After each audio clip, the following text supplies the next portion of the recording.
একটা সময় দুটো তুলসী পাতা তুলতে হলেও ভাবতাম পরের দিন কি তুলব। খুব ভাবতাম আমাদের গ্রামের বাড়িতে কত তুলসী গাছ ও তাতে কত পাতা,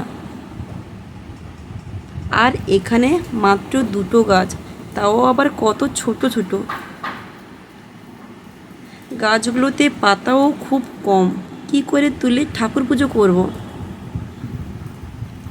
দুটো গাছের মধ্যে একটি তো আবার তুলসী মঞ্চে আর একটি টবে, তাতে আর কি হবে।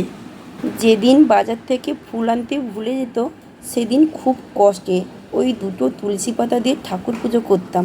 আর এখন আমার তুলসীর বাগান হয়েছে, যত খুশি তুলতে পারি, মন ভরে ঠাকুরকে দিতে পারি। তাই তো ভাবি মানুষের জীবনে এক সময় কখনো থাকে না, ক্রমাগত ভালো খারাপ চক্রাকারে আবর্তিত হতে থাকে।